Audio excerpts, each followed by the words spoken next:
8h37 sur Europe 1, c'est l'heure de la revue de presse. Et c'est la revue de presse qui fait parler, vous fait réagir. Bonjour Ève Roger. Bonjour Patrick, bonjour Sophie, bonjour à tous.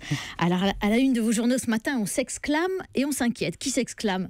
L'équipe évidemment, éblouissant, le titre barre la une, des buts, du spectacle, de l'intensité, des rebondissements, n'en jetez plus, on dirait la critique d'un film américain. Ailleurs, évidemment, on s'inquiète, le Figaro d'abord, l'islam de France dépassé par ces jeunes, des jeunes qui se radicaliseraient, on va y revenir. Le Parisien, lui, imagine le pire en matière de cybercriminalité, avec ce titre effrayant, la réalité dépasse déjà la fiction. Demain, des criminels pourraient prendre le pouvoir à distance sur nos objets connectés, dans une voiture par exemple, détacher la ceinture de sécurité, braquer le volant pour provoquer un crash mortel. Ouf, on a peur. Enfin, c'est la mer qui inquiète le Midi libre. Conséquence du réchauffement climatique, la Méditerranée monte de plus en plus vite.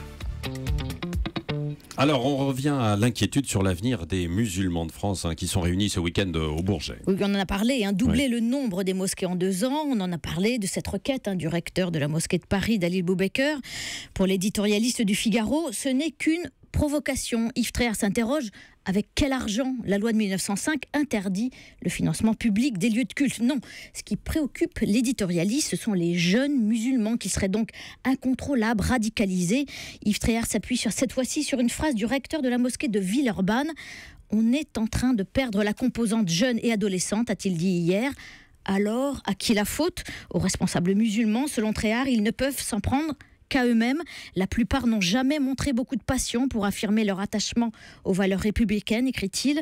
Ils n'ont jamais montré non plus d'empressement pour condamner haut et fort toutes les dérives commises, soi-disant, au nom d'Allah.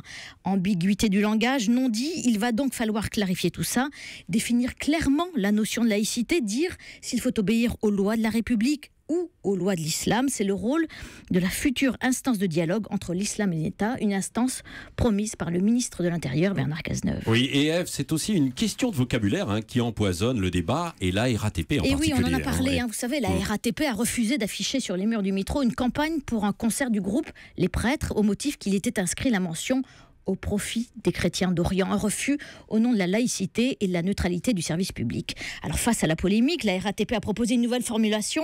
Le concert serait au profit de l'association L'Œuvre d'Orient. Mais qui connaît l'œuvre d'Orient, s'insurge Monseigneur Di Falco ce matin dans Le Parisien.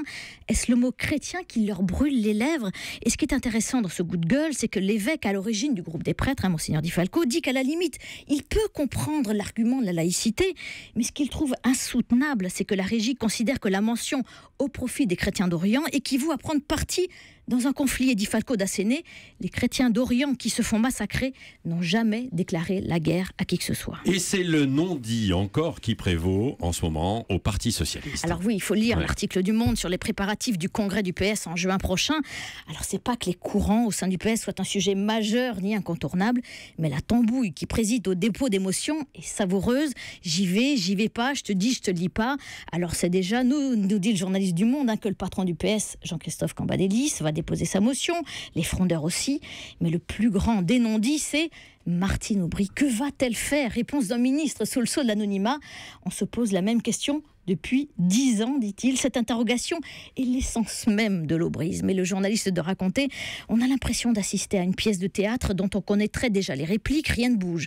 Ni la claque au départemental, ni la menace du Front National, ni la situation économique ne semblent en mesure de créer un électrochoc et de conclure. Le risque, c'est que cette pièce de théâtre se joue cette fois-ci devant une salle vide. Et assez édifiant maintenant, ce témoignage poignant d'une femme victime d'abus sexuels pendant son enfance. Et oui, et au-delà du crime lui-même, évidemment, c'est encore une question de mots, des mots qui n'arrivent pas à sortir pour raconter l'horreur. Cette fois, c'est une journaliste qui se confie au magazine Elle, Elsa Boublil, animatrice sur France Inter. Elle a été victime d'un rabbin à l'âge de 6 ans et d'un professeur de clarinette ensuite. Son mari est un acteur connu et reconnu, il s'appelle Philippe Torreton et c'est lui qui l'a encouragé à témoigner. Fais-le au nom de toutes les femmes qui ont subi la même chose, lui a-t-il dit. Alors elle a trouvé les mots pour le dire, mais le résultat est désespérant. Même en mettant des mots sur tout ça, dit-elle, je reste incomprise. Et sa plus grande peur aujourd'hui, c'est que ces hommes qui ont abusé d'elle puissent lire un jour ce livre Body Blues. Ce sont des fantômes éternellement présents, dit-elle, présents mais jamais poursuivis et encore moins condamnés. Et pour finir, Eve, des mots cachés cette fois. Oui, alors là, c'est un article formidable dans Le Monde sur les mots de passe que chacun de nous invente pour ouvrir sa boîte mail ou aller sur son compte eBay. Alors, on sait que beaucoup se contentent du prénom des enfants ou de leur date de naissance, mais parfois, c'est l'intention qui parle. Rani, exilée iranien, c'est très touchant, a comme mot de passe le verbe pleurer en iranien. Mila, elle, s'inflige plusieurs fois par jour la même souffrance avec son mot de passe Quiberon 86. C'est le lieu et l'année d'une histoire d'amour inachevée, raconte-t-elle. Plus sadique, le mot de passe d'Amélie, c'est gros bouffon. Et l'explication en vol des tours, écoutez bien, tous les jours, face à moi, N+1 que je hais, je tape et je retape. Gros bouffon, raconte-t-elle. Ah, mais il faut changer tous les 6 mois en général sur sa messagerie. Elle va trouver d'autres mots, je crois. C'est un air de rien, mais ça me fait du bien, raconte-t-elle. Alors, je sais pas vous, mais moi, j'aimerais bien connaître en ce moment le mot de passe de Martine Aubry ou de Jean-Christophe Cambadélis. Merci, c'était Ève Roger.